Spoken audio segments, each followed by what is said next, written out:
Sa paglipas ng mga taon, taglay ang mabuting balita. Ebanghelyo ng Panginoon, ipahayag kanyang salita. Hanggang sa dulo ng daigdig, iparating ang pagmamahal. Hanggang lahat ay makarinig, si Kristo ang itatanghal. Sa bawat sulok ng mundo, sa lawak ng papawirin, sa bawat lahi ng tao, sa tayugman at sa lalim, si Kristo ang ihahayag. Pag-ibig niya'y dala-dala, hanggang sa marinig ng lahat ang mabuting balita. Ang lingap ay ipararating, iba't ibang kaparaanan, sa lupa at sa himpapawid, malapit at malayo man. Hanggang sa dulo ng daigdig, iparating ang pagmamahal. Hanggang lahat ay makarinig, si Kristo ang itatanghal.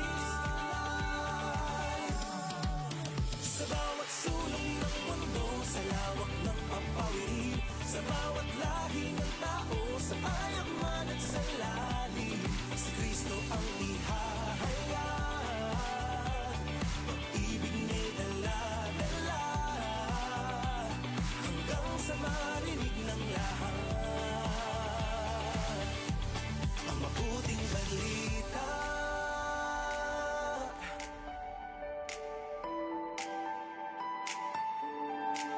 Until all have heard His story, until all have seen His glory, to each corner of the world will proclaim His living word. Until all have heard His story, until all have seen His glory, to each corner of the world will proclaim His living word. Proclaim His living word. To each corner of the world, far beyond what eyes can see, to all peoples of the earth, through the land, the sky, the sea, Jesus we will proclaim. His steadfast love we will share, till all have heard, till all have good news. Sa bawat sulok ng mundo, sa lawak ng papawirin, sa bawat lahi ng tao, sa tayagman at sa lalim, si Kristo ang ihahayag. Pag-ibig niya'y dala-dala, hanggang sa marinig ng lahat. Sa bawat sulok ng mundo, sa lawak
Simula pa noong 1948, lubos na naibabahagi ang mabuting balita ni Hesukristo sa mga Pilipino sa ating bayan at maging sa mga nasa ibang bansa tungo sa Far East Broadcasting Company Philippines.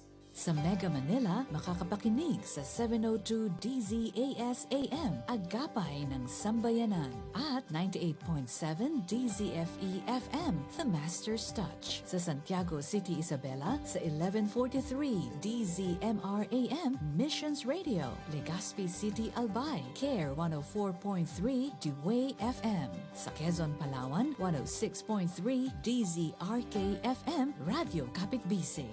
Sa Tacloban City, 97.5 DYFE-FM, unang tugon ng pamayanan. Bacolod City, 1233 DYVS-AM, the sweet voice of salvation. Up 987 DYFR-FM, life-changing. Sa Cagayan de Oro City, 103.3 The New J DXJL-FM, your positive choice. Zamboanga City, 1116 DXAS-AM, your community radio. Cotabato City, 106.9 DXGR-FM, Radio Gandingan. Sa Coronadal City, 1062 DXKI-AM, your friendly voice. Davao City, 1197 DXFE-AM, The Good News Radio. Makakapakinig din sa mga online streams at sa mga mobile apps. FEBC Philippines, hanggang marinig ng lahat. 1197 DXFE, kasapi sa KBP, kapisanan ng mga broadcaster ng Pilipinas. Gising na! Ito na ang programang nagtataas ng diwang Kristiyano at nagangat ng kulturang Pilipino. Oras na, Pilipinas!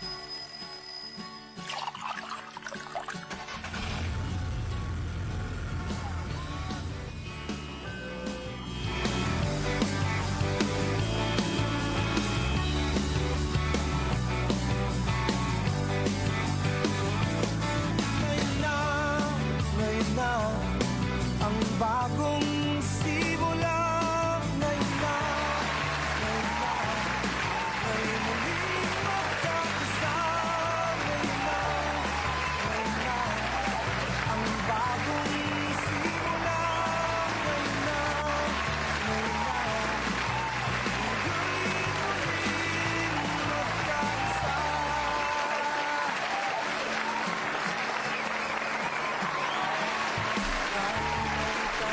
Oras na Pilipinas, isang mapagpalang araw sa ating lahat mga ka-ONP. Bagong araw na naman, bagong week ang ating pasasalamatan. Moingon unta kog bubunuin. Pero ina na manggihapon mga ka-ONP, no? Magandang umaga po at blessed Monday sa ating lahat. Siyempre, kinina po si Kuya Ton Mantalaba makasama nyo hanggang alas 9 ng umaga. At today is August 17, 2026, mga ka-ONP, Lunes po. At busy na naman ang ating Monday.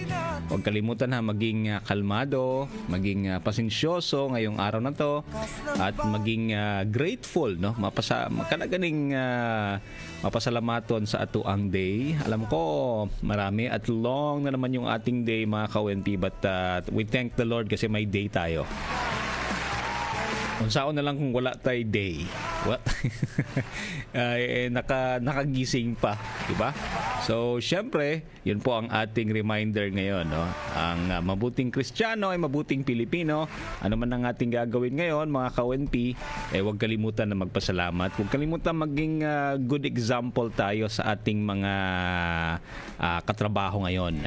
Syempre, maging maging joyful sa lahat ng mga ginagawa natin. Paano ba maging joyful ka-ONP? Okay, pakita nga ng joyful na ka-ONP ngayon, no? Pwede siguro nakasmile. Ayan, hindi lang nakasimangot, 'di ba? O di kaya ang tawag nito, no?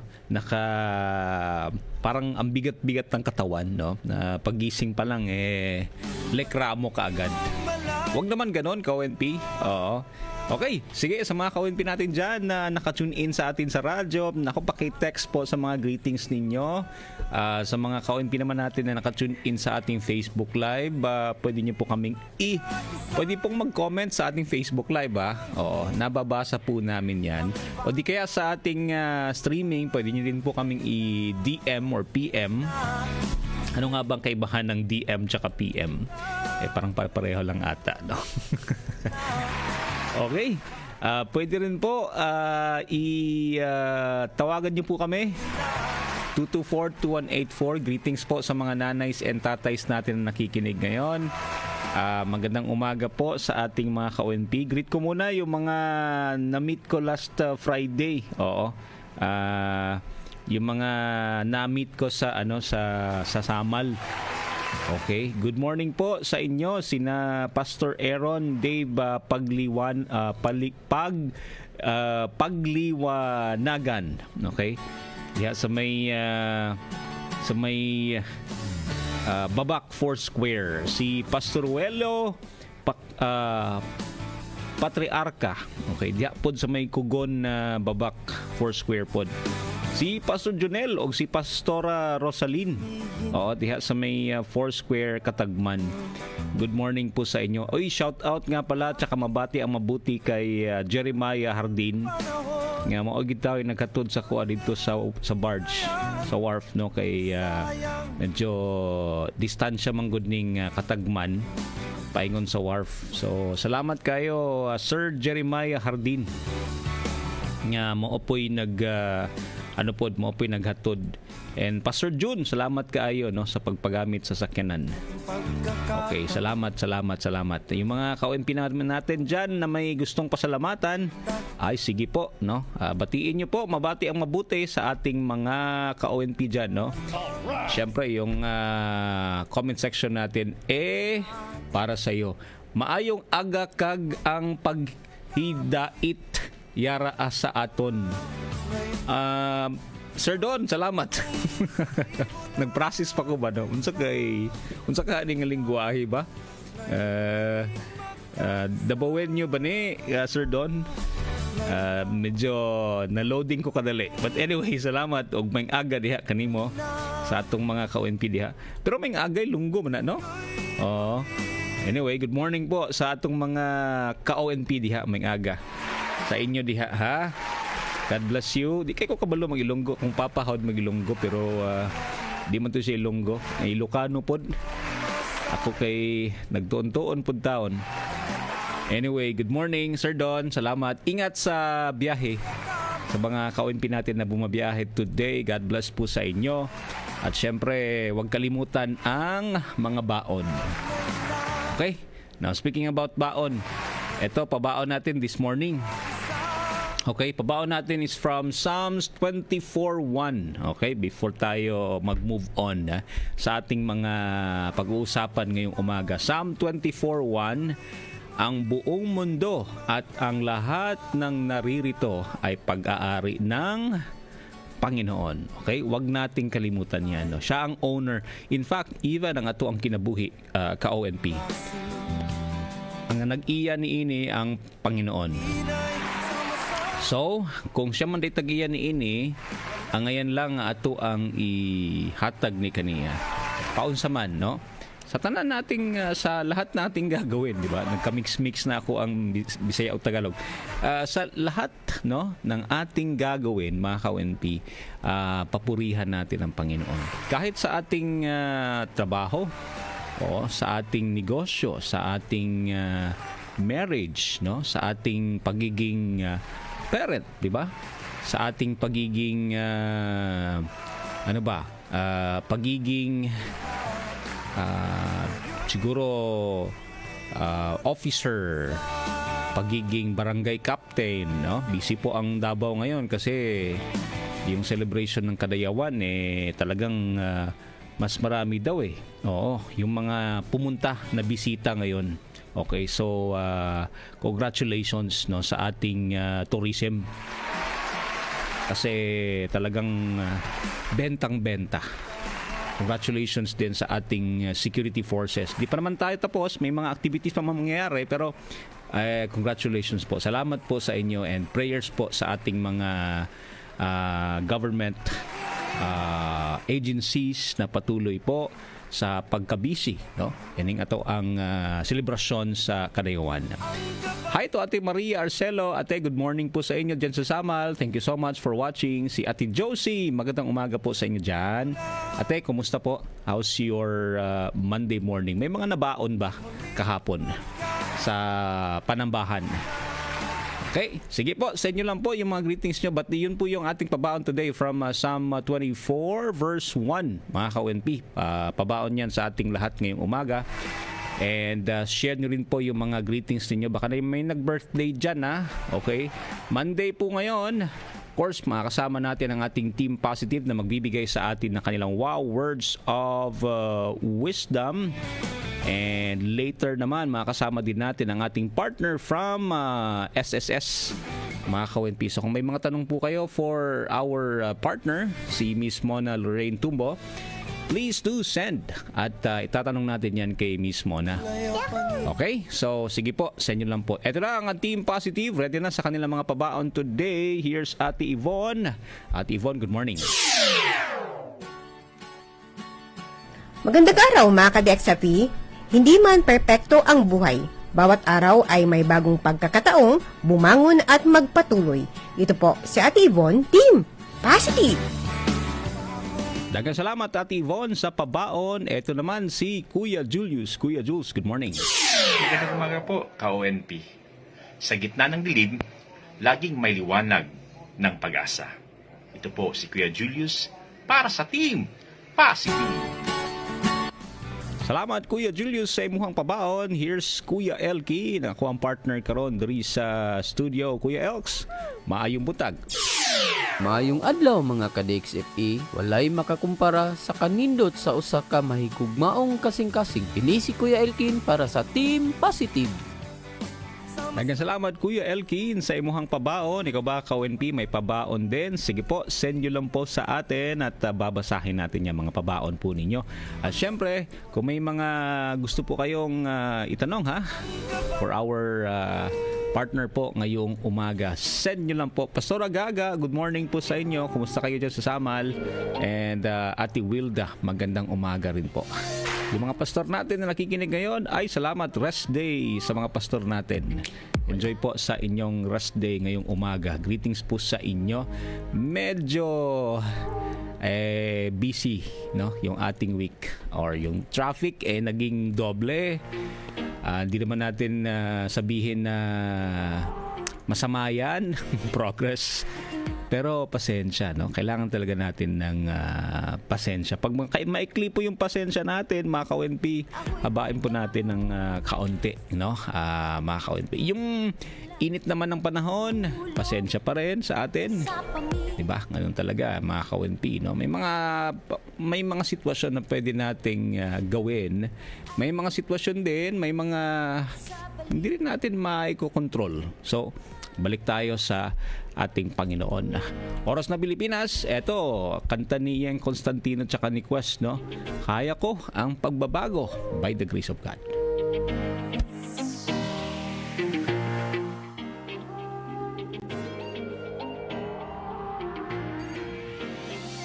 Ito na ang simula ng pagbabago. Wala sa pagkadapa, ako'y babangon.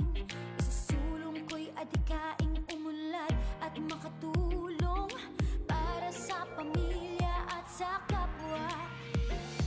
Hihinangin sa mga palad ang bagong pag-asa.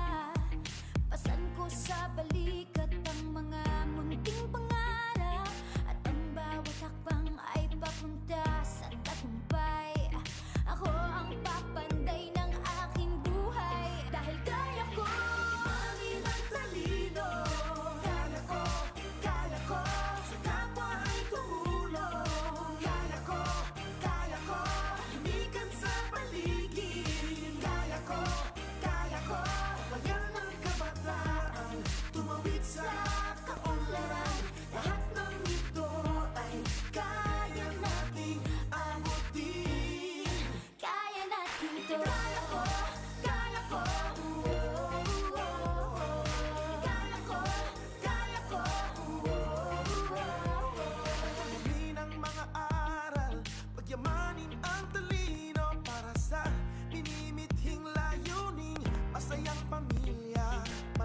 kapangangatawan, mataas na antas ng edukasyon, ng may maayos na pamumuhay na sa akin ang pagbabago. Kaya ko, Pagtulad ng lawin, kaya ko, halin ang kalikasan. Kaya ko, kita ang galing ng aking lahi. Kaya ko, kabayan ng kabataan, tumawid sa kaunlaran. lahat ng ito ay Kaya natin makamit. Kaya natin kaya ito. kong mag-isa ng kahit anong pagsubok. Kasama ang programang sa aming nakatutok. Ang tibok ng puso'y malakas, may pag-asa, maniwalang makaahon ng pamilya. Kaya kong abutin aking mga pangarap, sa biyayang binahagi sa mahirap. Ang buhay ay nahanap, kayang umasenso kung masipag ka at porsigido. Dagdagan ng tiyaga ko ang mag-uuki ng mga mithiin, buhatin sa mga bisigang pangarap. Ambisyong makaahon at ang pamilya makabangon ng mamuhay ng maayos. Pagyamaning tatalunin ang kahirapan, talino at lakas, sandat akong kailangan. Yan ang puhunan sa kaunlaran makatawid. Alam kong kaya ko sa biyaya mong hatiin. Mangin ang talino. Kaya ko, sa kapwa ay tumulong. Kaya ko, tumigan sa paligid. Kaya ko, Kabayan ng kabataan, tumawid sa kaunlaran. lahat ng ito ay kaya nating abutin. Kaya natin ito. Pagtulad ng lawin. Kaya ko, halin ang kalikasan. Kaya ko, Kita ang galing ng aking lahi. kaya ko, kabayan ng kabataan, tumawid sa Sa kaunlaran, lahat ng ito ay kaya nating makamit. Kaya natin ito. Kaya natin ito. Kaya natin ito. Kayang-kaya natin. Kayang-kaya natin. Kaya natin ito. Malaki ang papel ng mga sibilyan sa pagsugpo ng terorismo. Isa na dito ay ang pagsasabuhay ng tinatawag na culture of security. Ano nga ba ang culture of security? May nakita? Dapat Magsalita. Sa culture of security, tandaan natin ang 4 na bagay. Volunteer, report, remind, at participate. Makipag-ugnayan sa Task Force Davao, idaya lang 0917-131-4333, 0999-227-1111 at 082-224-0911. Kumain ng pagkaing malinis at ligtas. Ugaliin ang wastong paghahanda ng pagkain. Pamalagiin ang kalinisan ng kusina. Magsabon at maghugas ng kamay. Kung di nakatitiyak na ligtas ang pagkain, itapon ito. Bumili lamang ng ligtas na pagkain ng sakit ay maiwasan. Wastong nutrisyon, alamin, gawin at palaganapin. Isang mensahe mula sa National Nutrition Council ng Department of Health. Mga kababayan, ang kodigo ng pagkamamamayan at kagandahang asal. Batas na akda ng dating Pangulong Manuel Quezon. Magtiwala ka sa Diyos na namamatnubay sa kapalaran ng mga tao at mga bansa. Mahalin mo ang iyong bayan sapagkat ito ang iyong tahanan, pinagmulan ng iyong pagmamahal at bukal ng iyong kaligayahan at pagiging tao. Ang pagtatanggol sa bayan ang pangunahin mong tungkulin, maging handa sa lahat ng oras na magpakasakit at ialay ang buhay kung kinakailangan. Igalang mo ang saligang batas na nagpapahayag ng makapangyarihang kalooban. Itinatag ang saligang batas para sa iyong kaligtasan at sariling kapakanan. Sundin ang mga batas at tiyaking sinusunod ito ng lahat ng mamamayan at tumutupad sa kanilang tungkulin ang mga pinuno ng bayan. Kusang magbayad ng mga buwis at maging maluwag sa kalooban ang maagap na pagbabayad nito. Alalahaning ang pagkamamamayan ay hindi lamang mga karapatan ang taglay kung hindi maging mga pananagutan din. Panatilihing malinis ang mga halalan at sumunod sa pasya ng nakararami. Mahalin at igalang ang iyong mga magulang. Paglingkuran mo silang mabuti at pasalamatan. Pahalagahan mo ang iyong karangalan gaya ng pagpapahalaga mo sa iyong buhay. Ang karalitaang may dangal ay higit na mahalaga kaysa sa yamang walang karangalan. Maging tapat sa pag-iisip at sa gawa. Maging makatarungan at mapagkawang gawa, ngunit marangal sa pakikitungo sa kapwa. Mamuhay ng malinis at walang pag-aaksaya. Huwag maging maluho at mapagkunwari. Maging simple sa pananamit at kumilos ng maayos. Mamuhay na gaya ng inaasahan sa iyo ng marangal na tradisyon ng ating lahi. Igalang ang alaala ng ating mga bayani. Ang kanilang buhay ay halimbawa ng daan tungo sa tungkulin at karangalan. Maging masipag, huwag ikatakot o ikahiya ang pagbabanat ng buto. Ang pagiging masipag ay daan tungo sa isang matatag na kabuhayan at dagdag sa yaman ng bansa. Umasa sa iyong kakayahan sa pagunlad at kaligayahan. Huwag agad mawawala ng pag-asa. Magsikap upang makamit ang katuparan ng iyong mga layunin. Gampanang maluwag sa kalooban ang iyong mga tungkulin. Ang gawaing hindi maayos ay higit na masama sa gawaing hindi tinapos. Huwag ipagpabukas ang gawaing maaari mong gawin ngayon. Tumulong sa kagalingan ng iyong pamayanan at palaganapin ang katarungang panlipunan. Hindi ka nabubuhay na nag-iisa, kapiling ang iyong mag-anak lamang. Bahagi ka ng isang lipunang pinagkakautangan ng pananagutan. Ugaliin ang pagtanghilik sa sariling atin at sa mga kalakal na gawa rito sa atin. Gamitin at linangin ang ating likas na yaman at pangalagaan ito para sa susunod na salinlahi. Ang mga kayamanang ito ang minanapan natin sa ating mga ninuno. Huwag mong gawing kalakal ang iyong pagkamamamayan. Inilagda sa lungsod ng Maynila noong 19 ng Agosto sa taon ng ating Panginoon, 1939 sa Commonwealth ng Pilipinas, ang ika-4.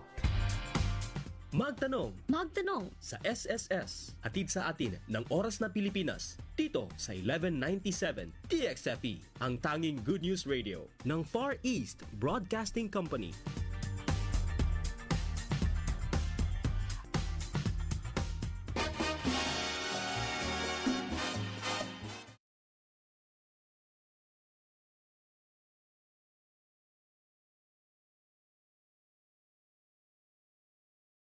Nato karon diri sa studio ang ato ang guest gikan sa SSS. Siya po ang Acting Senior Communication Analyst and Regional Communication Officer po ng Social Security System Davao. Ma'am, okay lang ba yung ating audio dyan? Parang may problema sa ano? Pero marinig niyo ako, sir. Yes. I'll Okay. remove this na lang. Okay. Okay po. Yan. Kuya Elks, murag na problema ang monitor ni Miss Mona. But anyway, ma'am, good morning po sa inyo. How are you? Mabuting araw, Sir Todd, and mabuting araw sa ating mga viewers and listeners po. Ayan, we are glad na magkasama tayo para pag-usapan na naman, no? flesh. Oo, in flesh. Yes, sir. Oo nga, matagal din tayong hindi nakapag nakapag physical face to face na tanong. But anyway, ma'am, salamat po sa day and thank you so much for giving us your time ngayong umaga para pag-usapan po natin ang mga program po ng SSS. So please tell us yung mga update sa programa natin. Kumusta po? Yes po, sir. Again, sa ating Uplift program po, it's still ongoing. And if ating mga members ay nagkaroon po ng problem with regard to their disbursement account, and the deadline was given also last week na ma-update po natin ito. Sana po ay na-comply natin before po ng ating deadline. And if by chance na nakatanggap po tayo ng notification through our SSS portal or SSS portal po natin, and hindi po tayo nakatanggap through sa ating disbursement, kindly check if the disbursement account po natin na na-enroll po natin online is active po.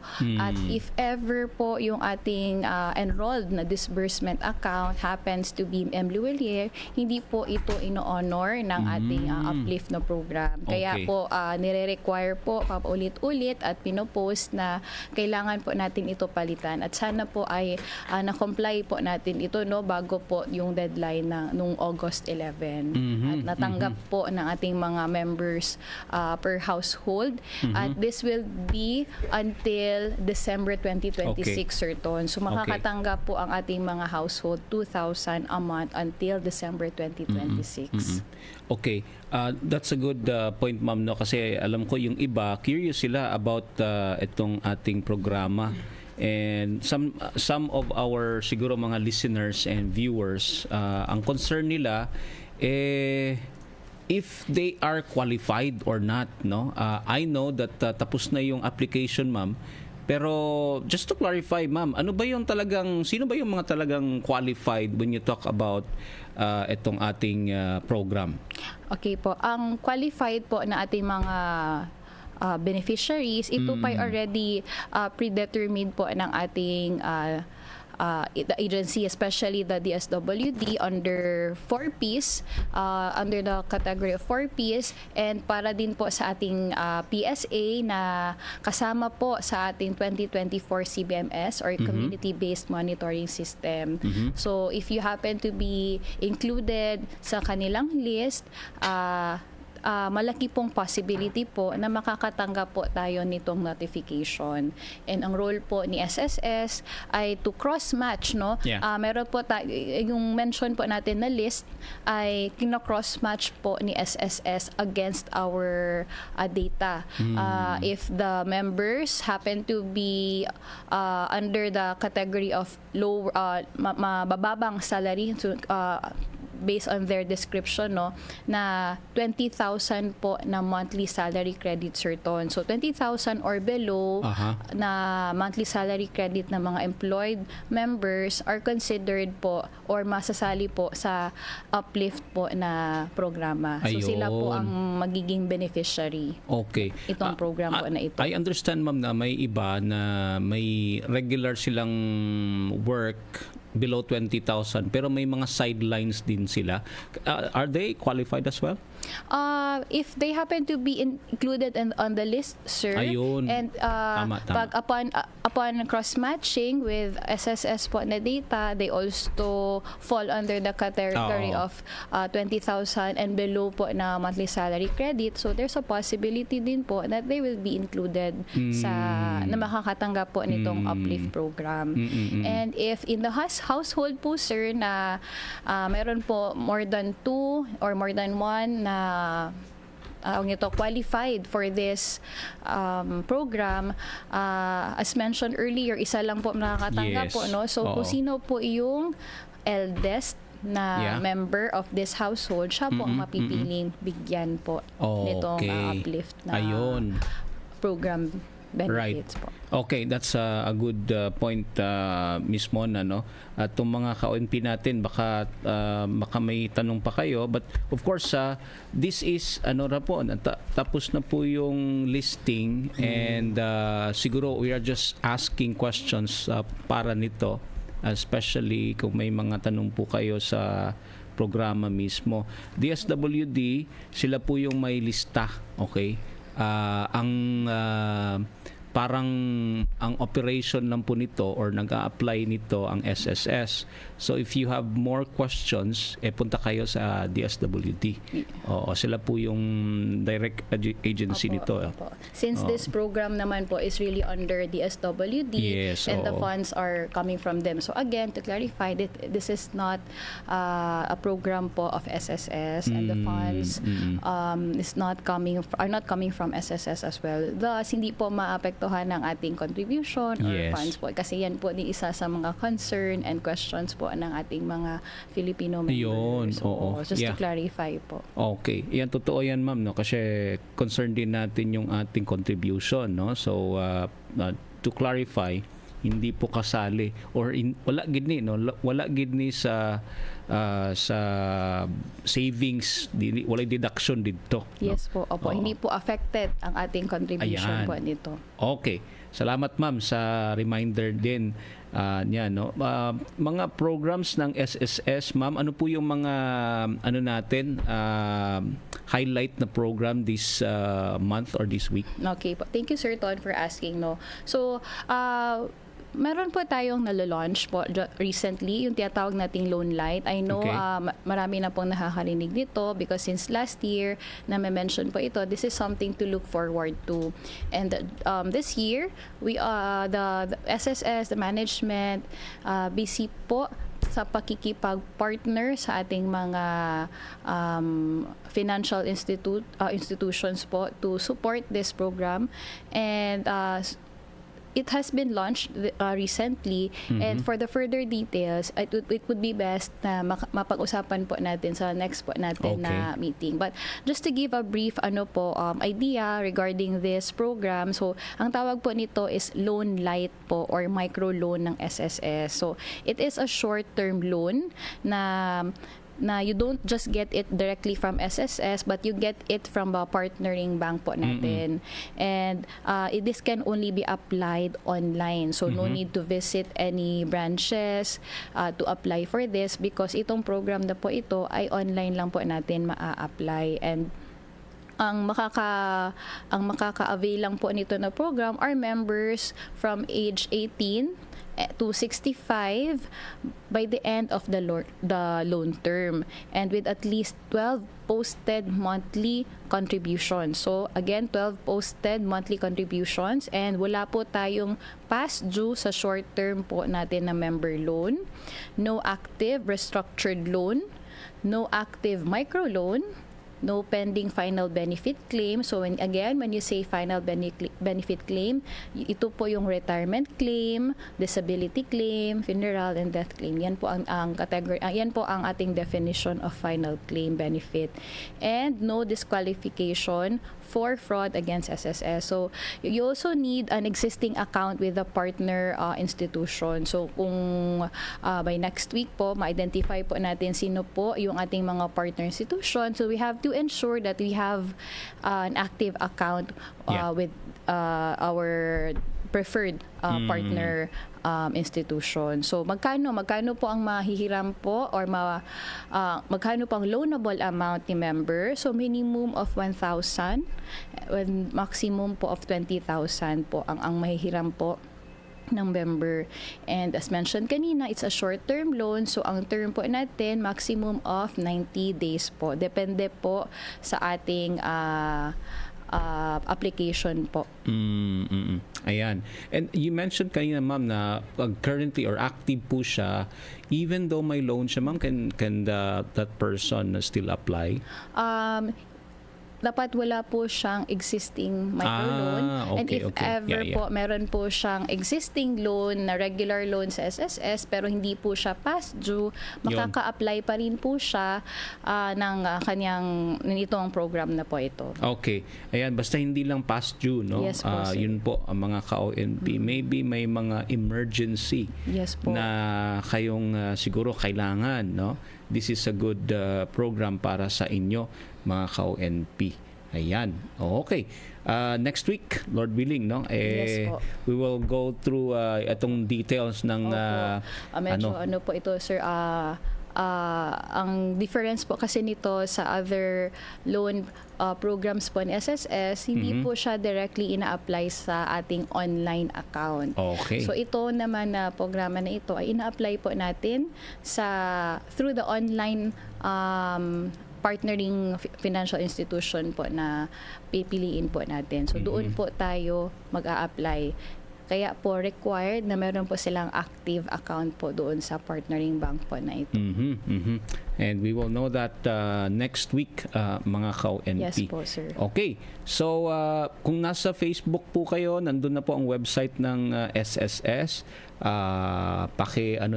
Paki-check na lang po. But speaking about the website, ma'am, no, alam ko, I think last Monday, pinag-usapan natin to, yung hashtag natin, online na lahat. Yes Okay. po. Yes po. So, Yes, correct po. when you talk about applying online, ano po ang dapat nating i-remember, ma'am? No? Kasi believe lahat ng mga programa, except yung educational loan, Yes, correct. yun na lang ang hindi online. So, ano po yung dapat tandaan no, ng ating mga members? Okay po, sa ating mga members na hindi pa po nakapag-register online or hindi pa po nila na-enroll ang kanilang SS account sa online po na portal, we have to make sure that our information, especially ating contact details such as email address and mobile number, are active and accurate po. Kasi dito po isesend ang confirmation po once mag-a-apply na po tayo or mag-e-enroll na po tayo online.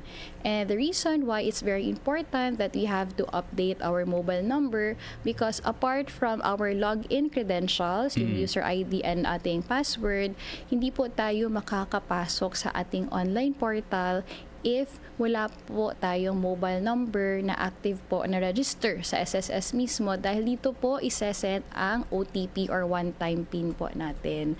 I know this may sound inconvenient no to some, but this is to address no para hindi po talagang basta-basta makakapasok ang anyone who has an ill intention no. Since rampant na po ngayon ang pagsascam, ang paghahack. So SSS is being proactive on how to address such concerns, kasi this is very alarming, and ito po ang mga benefits po na intended po dapat sa ating mga members.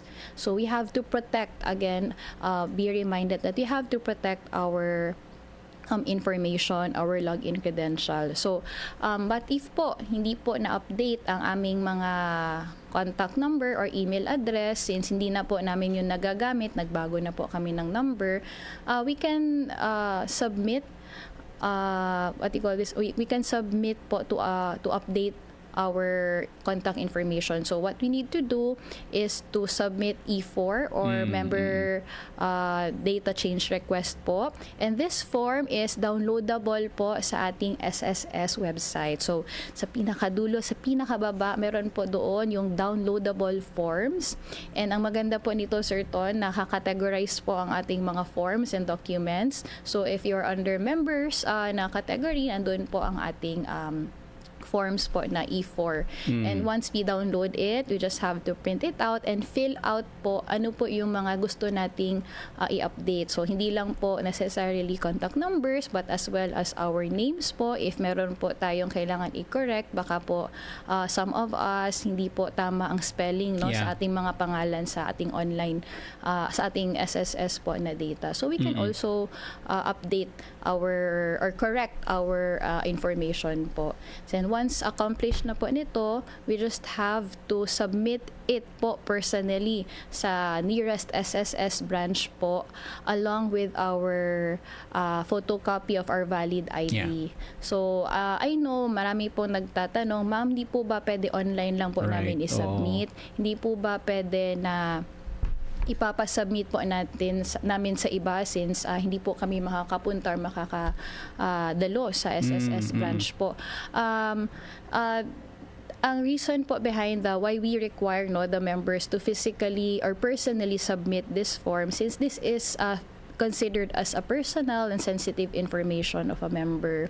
So kailangan po yung processor po, yung SSS, ma-ensure at ma-validate na si member po mismo ang may intention to amend or to update his or her information. So, we can ask someone to submit po, but we have to submit as well the medical certificate along with authorization letter po. Kasi to make sure lang po na hindi po talaga or ma-justify po, hindi po makakadalo po ang ating member.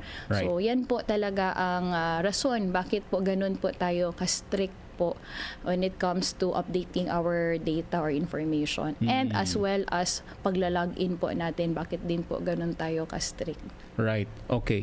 May tanong dito ma'am regarding sa AKOP, no. Email daw po siya sa email address pero wala pong response. Baka daw iba yung email. Ano po ang gagawin niya? Okay po.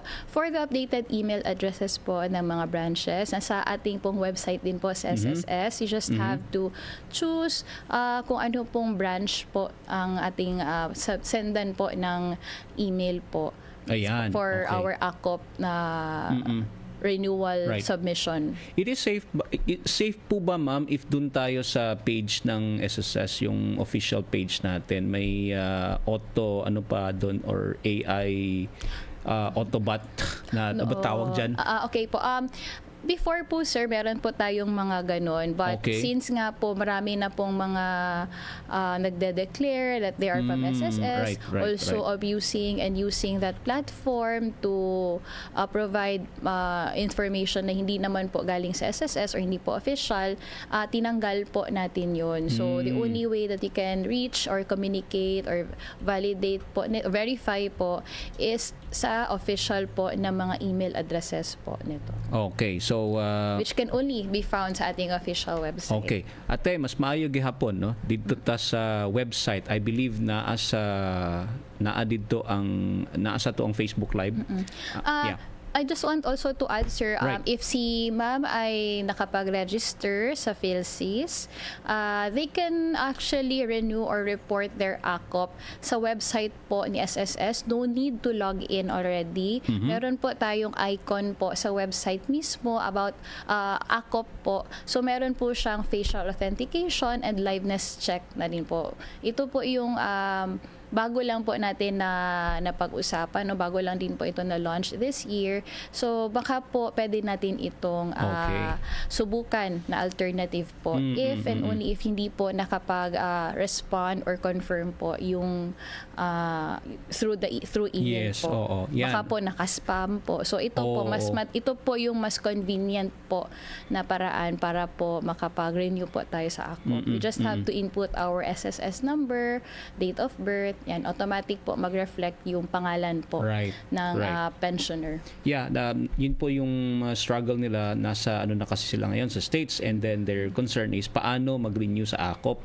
Okay, so anyway, ayun po ate, no, just visit yung website, nandun na po sa Facebook Live natin, but you can also go to yung sinasabi ni Miss Mona kanina, no. I believe yung eGov natin, very helpful po yun, no, yung nagde-defy kasi doon mo makikita kung may ano na tayo, national ID or wala pa, di ba? Oo, so check mo ate.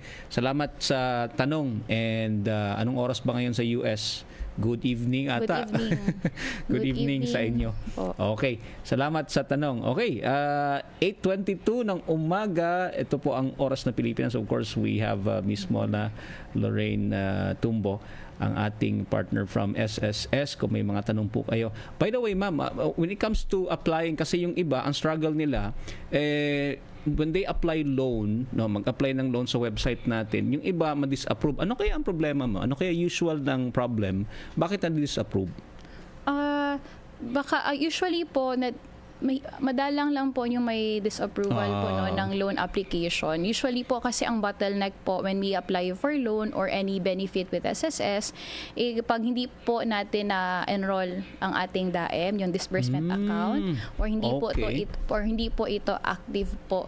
Kasi SSS wants to make sure that there's an active disbursement account where the proceeds will be credited po.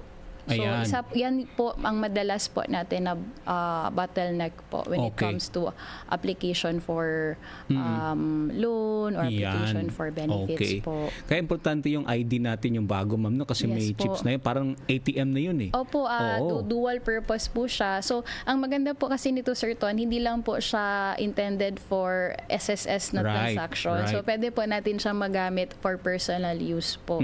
Yan po ang maganda po sa ating My SSS SSS card Okay. po. So ma'am, paano po mag-apply? Yes, okay. Pag mag-apply po tayo ng My SSS card, ito po ang ating valid ID na SSS, at the same time disbursement account po natin. So no need for us to enroll for enroll our preferred bank po kung saan po natin i-disburse ang ating proceeds ng ating mga application, since ito pa ay magiging automatic na.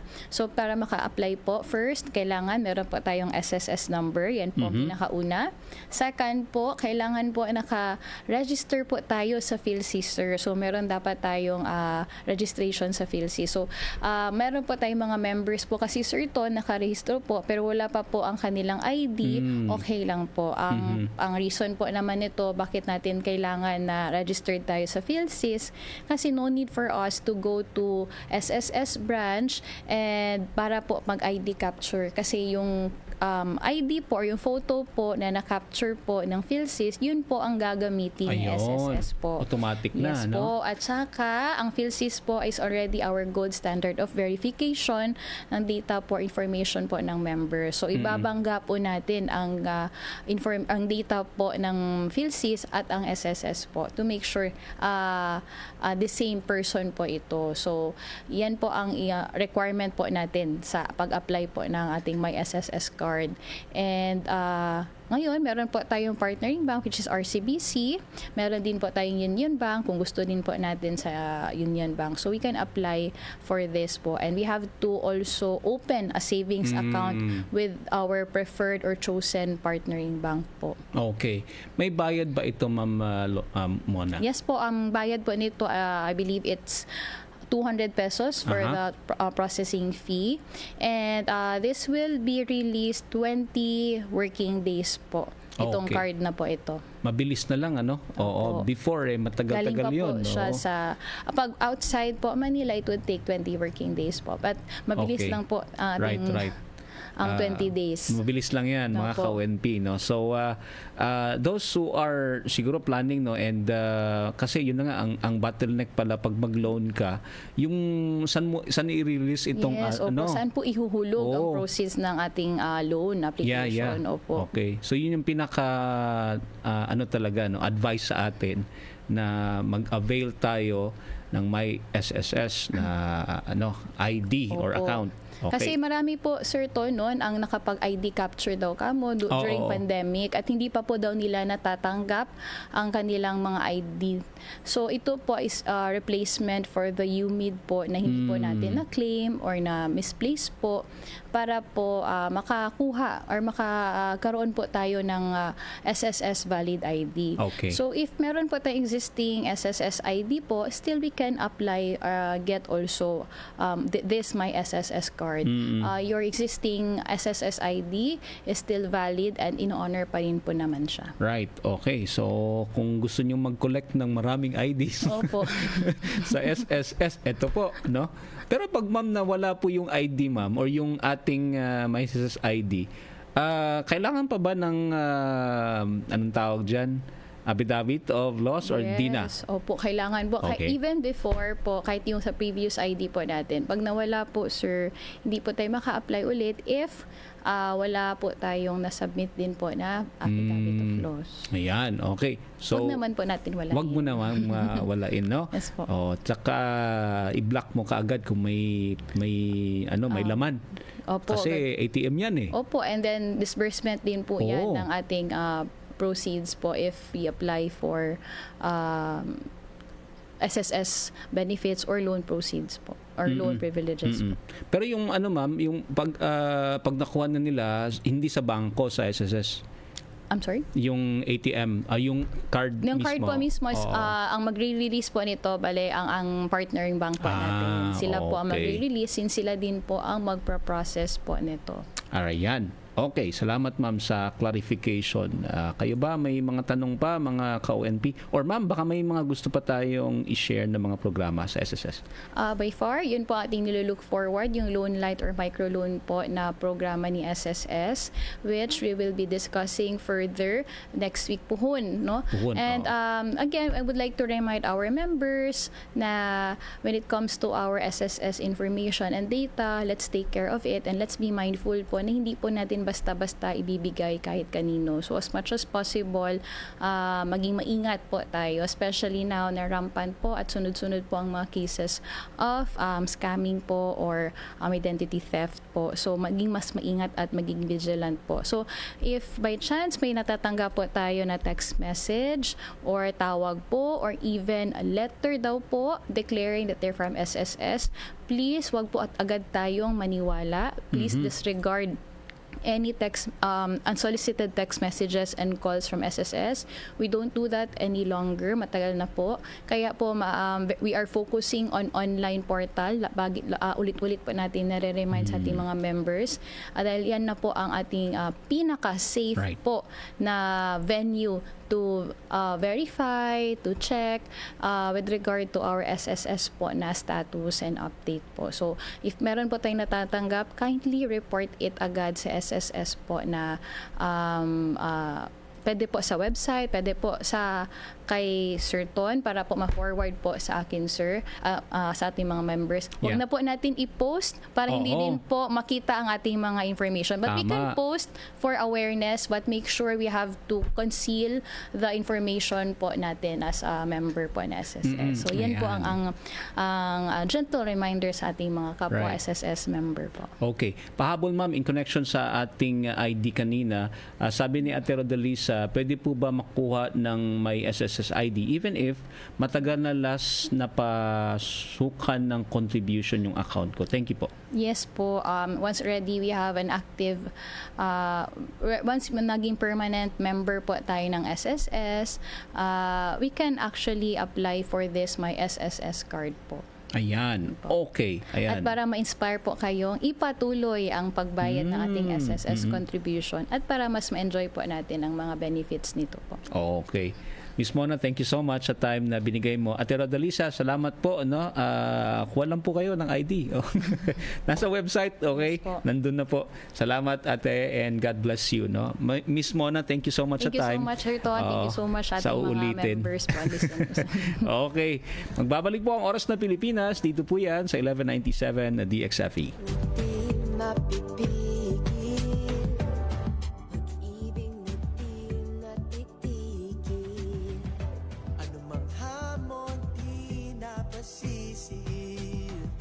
Laban na, ngayon na, ngayon na.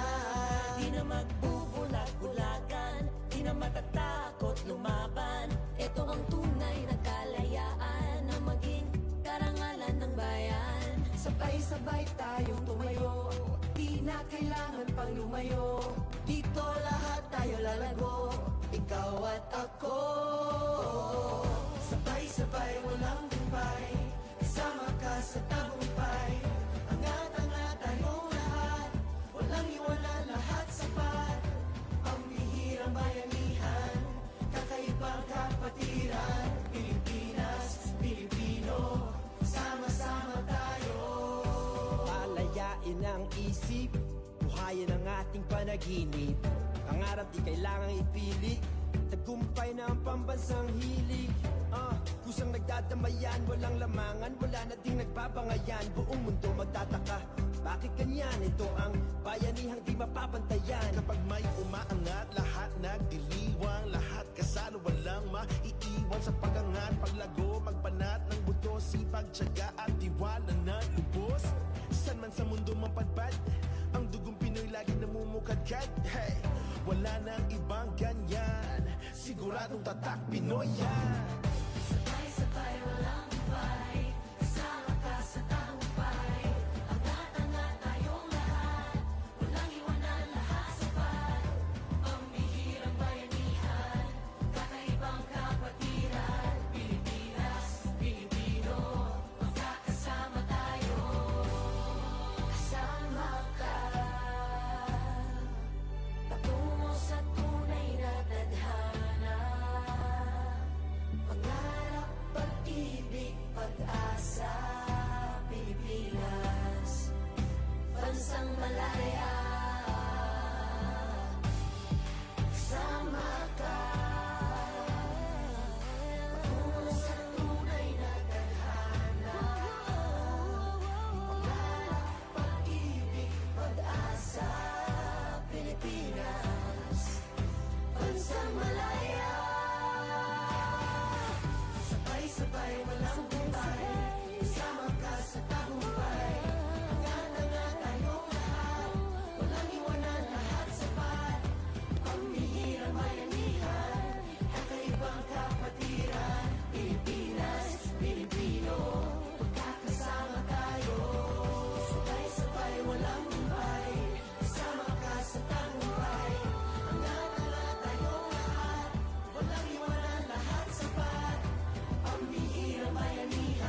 Sama tayo.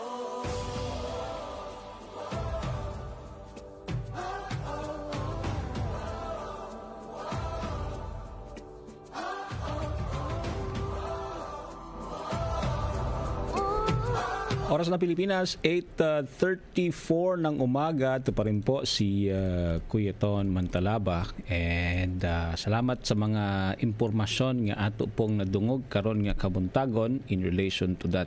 Ate Rodelisa, salamat sa tanong and I hope na sagot namin yung mga tanong po ninyo ha, mga ka-ONP. Kung may mga pahabol po kayong tanong, pwede po, no? Just send it sa Facebook natin o di kaya sa ating account. You can also message us or DM us dito kay atoan nang i-forward pod sa SSS. Okay? Kay mismo na. Salamat sa inyong mga pangutana, mga ka-ONP. Punta muna tayo sa ating mga local news, mga ka-ONP. I believe this is ito mga ano to, no? Mga from Sunstar Davao and other local natin, no? Mga lokal nga talaan. This one is from Sunstar Davao. Ang Davao City Tourism goes digital with new mobile passport. I believe last ano pa ito, no? Kailan ba? Last week ata na balita, pero gusto kong i-highlight lang po ito, mga ka-ONP, kasi another Japanese technology firm tumulong, no, in helping itong Davao City push its tourism industry further into a digital age na with the launch nitong mobile-based tourist passport nga gidesign not only to give visitors easier access sa promotions but also maka-generate og data that could eventually guide the city's transport and urban planning. Okay? Yan po kaganda, no? Ang Davao Tourism Association or DATA in partnership with Japanese technology developer Scheme Verge Incorporated officially nilaunch nila itong digital Davao Tourist Passport early this week, last week, no, sa SMCT Davao Annex, Kimpo Boulevard, this sa ating dakbayan, no. Ang initiative transforms the Davao Tourist Passport. First introduced itong physical booklet in November last year into a mobile application through Smart Jump or Smart City supported by Japan ASEAN Mutual Partnership and a Japan-backed program nga promoting a smart city solution in ASEAN, mga ka-ONP. So itong digital platform na-develop po ito using Horay Scheme Verge Area Management and Mobility Technology. Ang Japanese firm describes Horay or Horea as a platform designed to help destinations and businesses use data for better understanding sa mga bisita, no, movement and improves services. Alam niyo naman, nasa Kadayawan pa rin tayo. So ito po yung naging parang advantage nito, no, if you are visiting here. Shout out nga pala sa mga ka-ONP natin, no, na nagabisita karon dili sa dakbayan sa Davao. We are happy that you're here, but please consider this, no, para magamit nyo naman, especially sa ating mga ka-ONP, no, na bibisita dito sa ating city. Okay? So, during sa soft launch nito, users were given access to digital coupons that can be presented at participating establishments in Davao in exchange for discounts and special offers. Okay?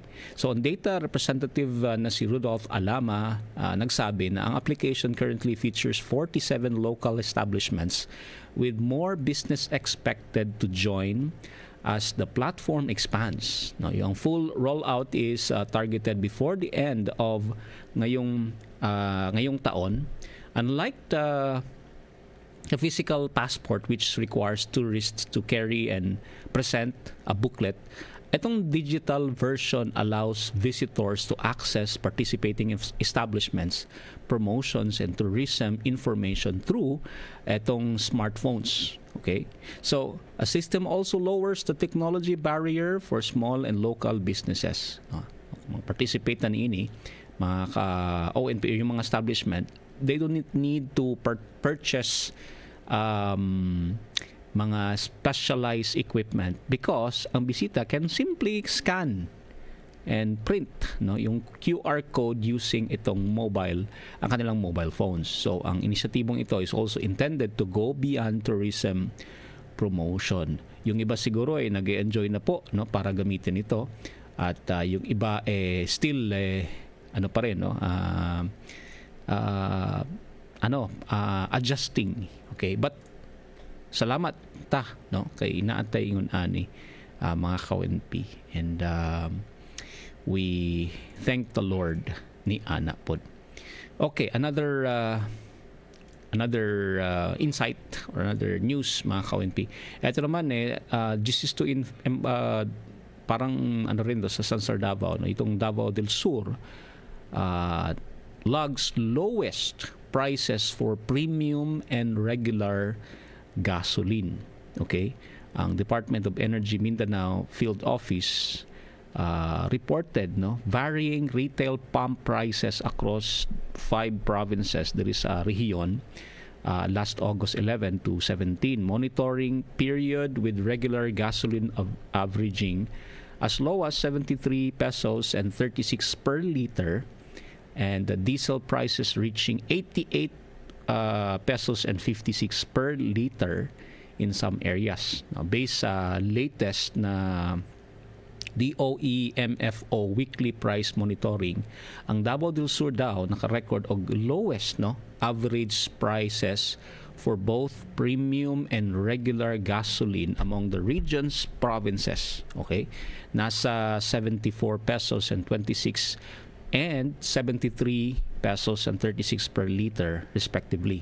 Now, ang Davao Oriental posted the lowest average detail price na nasa 82 pesos and 70 per liter, followed by Davao del Sur nasa 82 pesos and 91, and Davao del Norte nasa 83 pesos and 36 centavos, and Davao de Oro nasa 83 pesos and 48 centavos. Ang Davao Occidental recorded the highest average detail price or diesel price in the region, nasa 88 pesos and 56 per liter, mga ka-ONP. So, as you can observe, magdidepende rin po ito sa adjustment, especially bukas may update na naman tayo sa ating presyo, mga ka-ONP, I believe may taas presyo na naman. So, ayun po ang mga nangyayari. But of course, mga ka-ONP, patuloy po nating obserbaran at pasalamatan kung may mga adjustment na mangyayari, especially ang pagbaba ng gasolina. And kung tataas na naman, panalangin, ampo na punta, mga ka-ONP. Okay, 8:42 ng umaga, ito pa rin po ang oras ng Pilipinas. We are still nasa pa rin tayo, Kadayawan season, and that's why marami pa rin po. In fact, I met some friends kahapon sa church namin na bumisita sa Davao just to experience ang Kadayawan na mga programa. Okay, kahapon tsaka I think Friday pa lang marami na po ang mga bumisita or mga activities rather dito po sa ating city, Pero ito rin, mga ka-ONP, this is just a question para sa atin. I believe this is not new, but marami pa rin po tayong makukuha dito. Ano ba yung question natin, mga ka-ONP? Ang question natin how or should we, tayo ng mga believers, celebrate itong mga ganitong festivals na ginagawa natin? Okay? Na siguro na pangutanan na po na nimo ka-ONP, kita ba, or maybe ang imong mga anak mangutana, pa or ma, okay lang ba kung mag-celebrate ta aning kinaingon nga mga festivals na ni? Okay?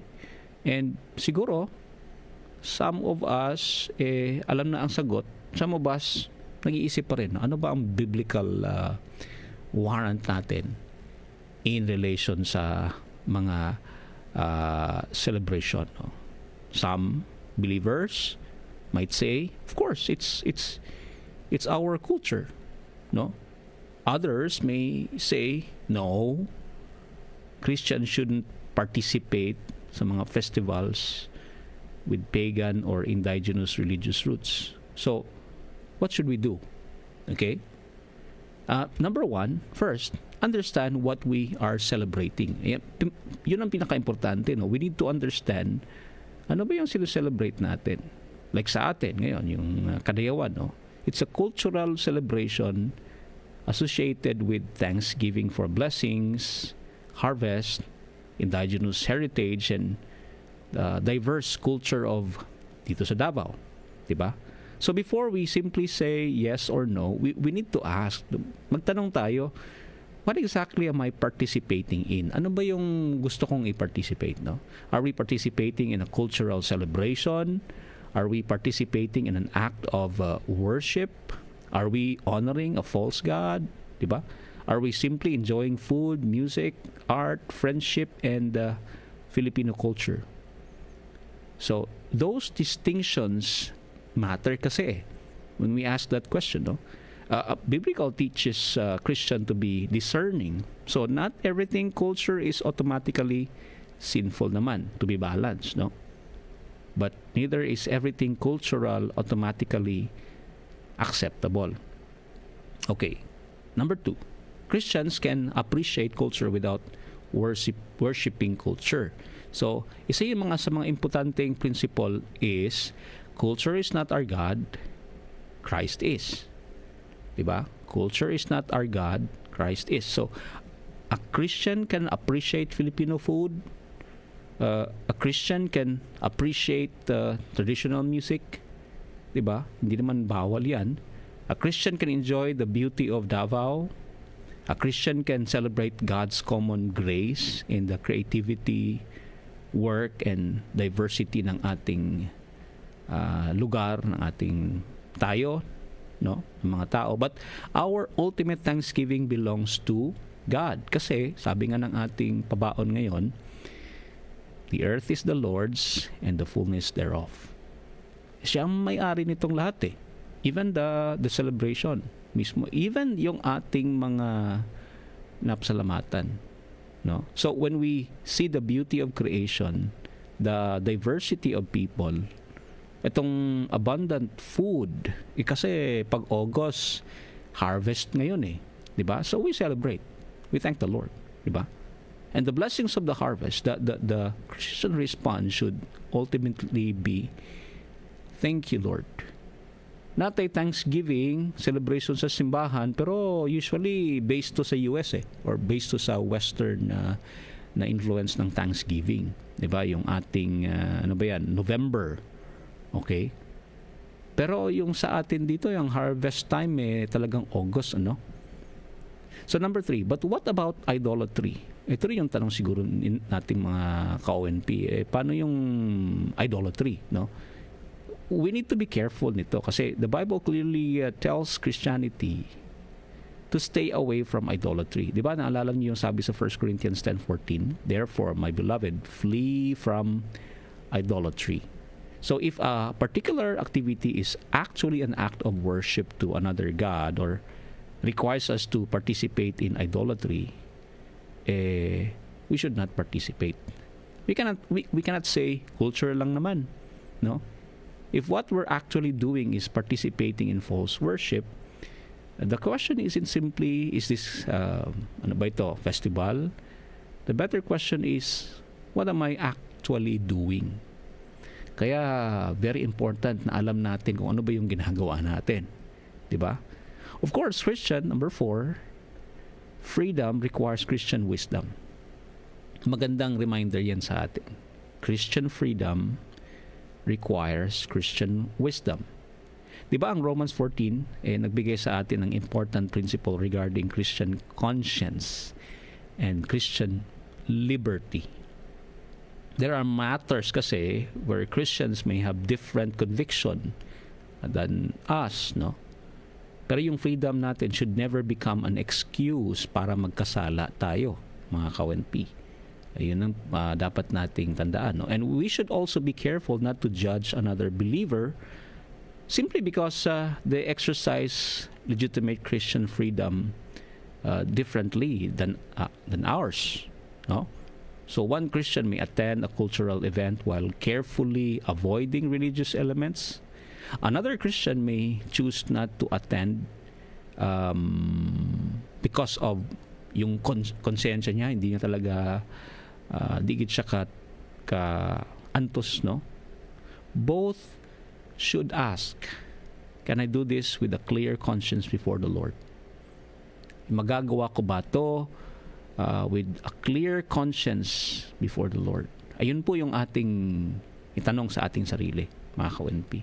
We should not just look at other people and say, uy, mali to yung gibuhat ba? No?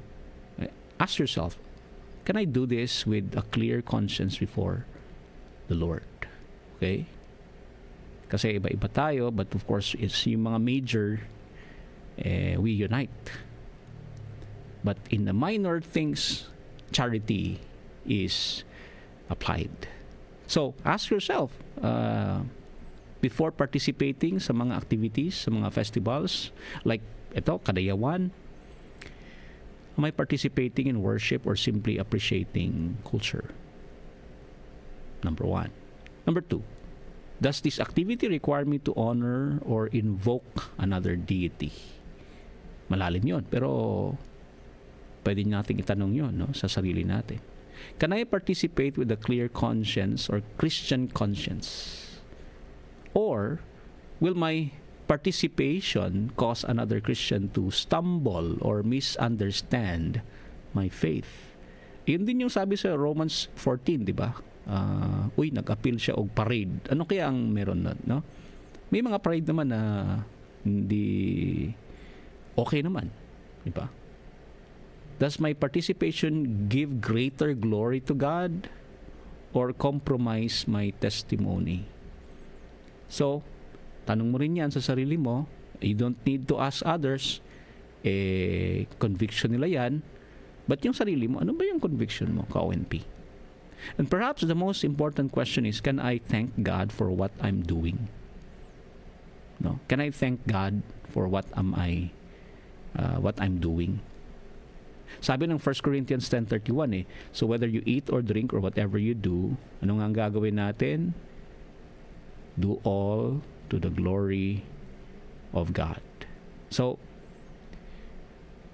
ayun yung siguro ano lang, no, para lumabas sa aking puso. At di ko na sasabihin to, no, kasi pinag-uusapan din namin to. Yes, appreciate culture, but reject idolatry. Celebrate God's goodness, not false gods. Christian freedom must be guided by Christian wisdom. Don't let culture become your identity, and Christ is your identity. So before asking, can I do this? Itanong mo muna, can I glorify God in this? Ayun po yung mga pabaon natin ngayong umaga, mga ka-ONP. Mga Dabawenyo, or kung hindi ka man taga Davao, while listening and watching yung ating programa ngayon, nindot, no, nga to ang maisip din natin to, mga ka-ONP. I'm not being legalistic. I'm just asking you, myself, ano ba yung stand natin? Buti na yung may stand din tayo, no, in relation to sa mga celebration. Magandang ipakita natin ang ibang kultura, talento, at kasiyahan sa ating lungsod. Pero bilang mga mananampalataya, may mas malalim tayong dahilan para magpasalamat. Hindi lamang dahil may magandang ani, 'di ba? Iyon naman ang isa sa mga reason bakit may celebration ng Kadayawan, 'di ba? Hindi lang dahil may masaganang pagkain, hindi lamang dahil may festival. We give thanks because we have a gracious God. And ultimately, our greatest reason for thanksgiving is not itong season or yung festival na ito, but it is Christ. Siya po, no? Because through Christ, tayo ng mga makasalanan who deserve judgment, natanggap natin ang grace, forgiveness, and eternal life. That will be a joy na patuloy nating pasalamatan ng Panginoon, no? We thank the Lord sa harvest. We thank the Lord, marami na namang durian. We thank the Lord, marami na namang mangustin, lansones, marang. But we thank the Lord sa kaligtasan. Kaya habang nakikita natin ang mga kulay at saya, no, ng festival na ito, sana maalala natin, every good gift comes from God. And every blessing should lead us not to worship creation, but to worship Creator. Medyo malalim po yun, pero sana po napaisip din tayo. Oo nga, no? Ano kayang purpose ko in participating or not participating? Diba? Okay. Ate Jessie, good morning. And Ate Marisa, magandang umaga rin sa'yo. At sabi ni Ate Arce Sugilyon, morning Pastor, watching here in Limbahan, Lupon, Davao Oriental. Prayer request po for my complete healing aron makalakaw na ko from my knee operation. Okay. Ate Arce, salamat po sa prayer request ninyo. We'll be praying po ngayon. Thank you so much. At nag-send po kayo ng mga prayer request. And also, Ate Marisa, thank you so much, no? Okay. Di man ginamalikian amang gyud, no? Amang gyud mga participation nga to ang gina-participar na mga celebration. But we go back to Lord, ito ba nag-glorify sa iyong name? Not just for my own enjoyment. That's a good reminder sa atin ngayon. Manalangin po tayo, mga ka-ONP. Oras natin 8:56 ng umaga. Let's pray.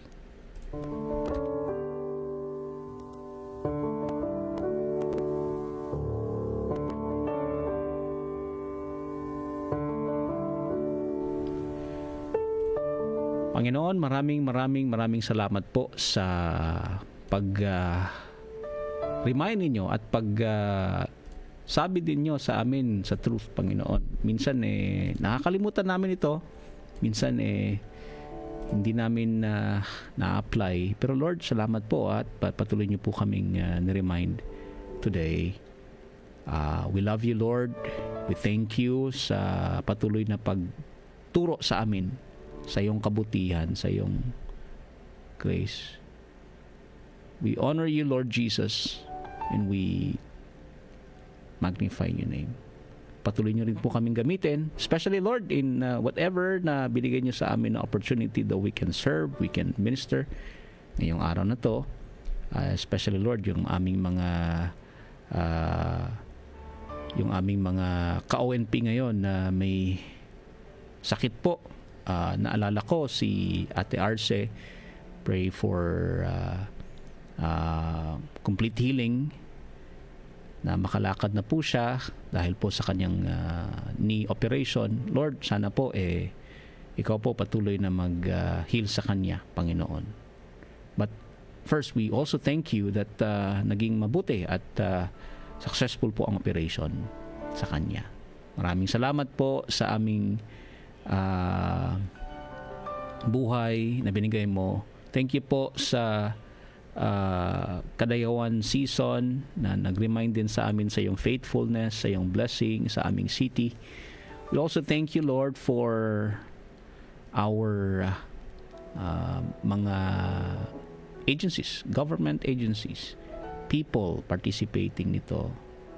Remind us, Lord, to always honor you as a church, as family, of believers as a ministry.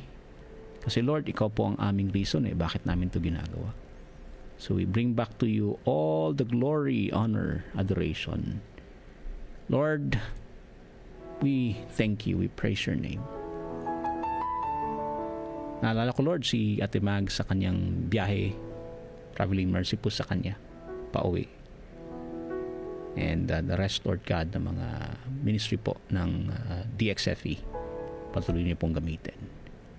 In Jesus' name we pray. Amen.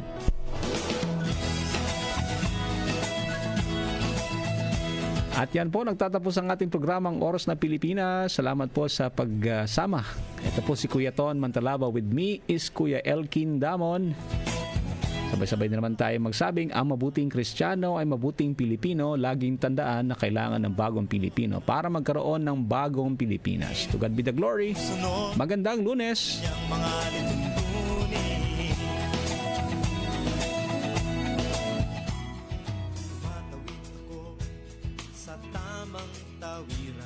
Sumasakay ako sa tamang sakayan, umipila at di nakikipag-unahan, at di ako masiga-siga sa lansangan. Pababa't nagsasakay ako sa tamang sakayan, di nakahambalang parang walang pakialam. Pinagbibigyan kong mga tumatawid sa kalsada, humihinto ako pag ang ilaw ay pula. Pagkat ako'y isang mabuting Pilipino, minamahal ko ang bayan ko,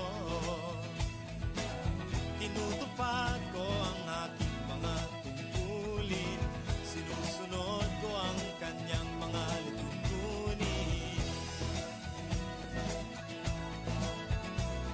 Di ako nangungutong o nagdidikay ng lagay, tiket lamang ang tinatanggap kong binibigay. Ako ay nakatayo doon mismo sa kanto at di nagtatago sa ilalim ng puno. Di ako nagkakalat ng basura sa lansangan, di bumubuga ng usok ang aking sasakyan.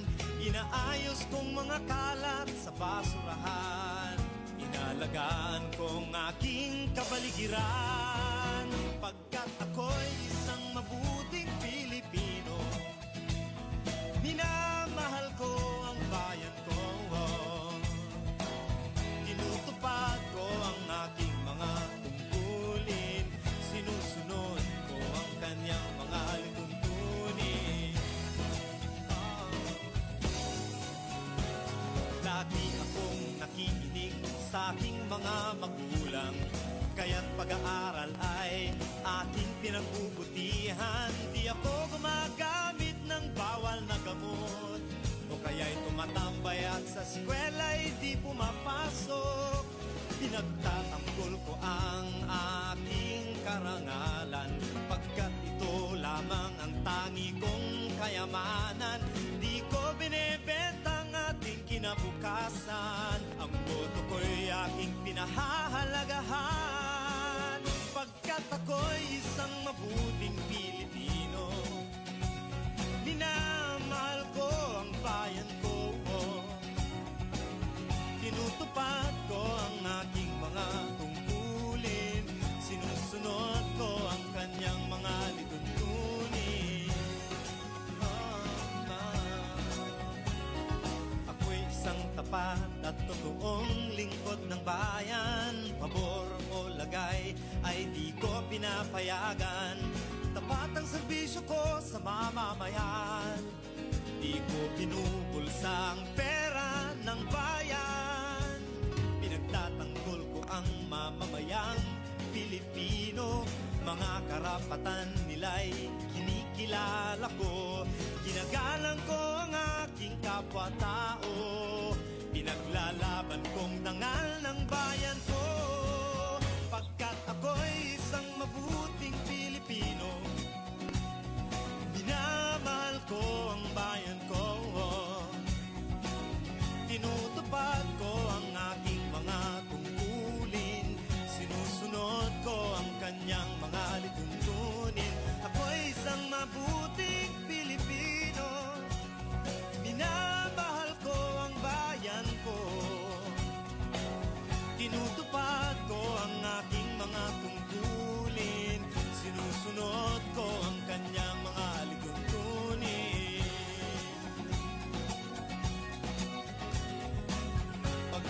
ako'y isang mabuting Pilipino.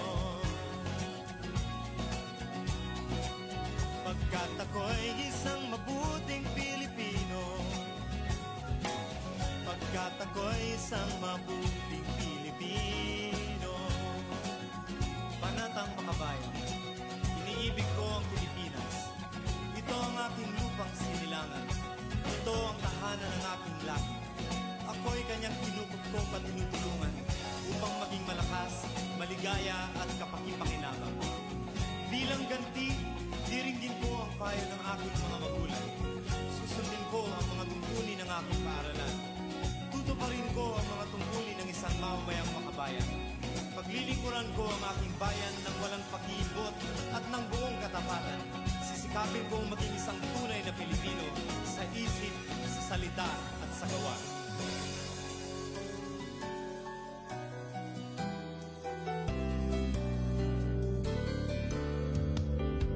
Sa bawat sandali, ang tanging minili ay maibahagi ang mabuting balita ng Panginoon. Asahang may kaibigan ka, handang maglingkod sa iyo tuwing ano mang panahon. Yan ay pag-ibig ng Panginoon.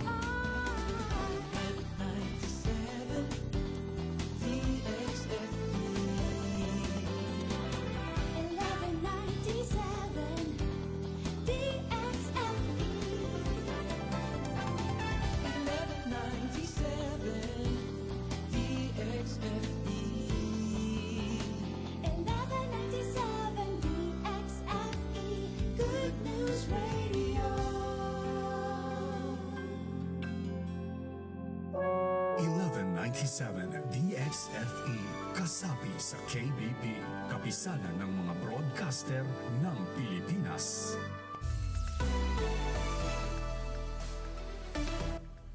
This is DW News. Russia says at least 11 people were killed after Ukraine launched hundreds of drones across Russia and occupied areas of Ukraine.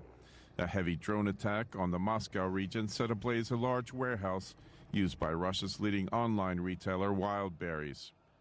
In Ukraine, an attack in Kyiv destroyed an historic book market. Officials said at least 5 people were killed in Russian attacks. Firefighters in eastern Belgium are battling the country's biggest wildfire on record. It has burned more than 30 square kilometers in the High Fens, a large nature reserve. Around 600 residents near the German border were told to evacuate. The blaze follows weeks of unusually hot and dry weather. A dozen people were killed and at least 10 others seriously injured.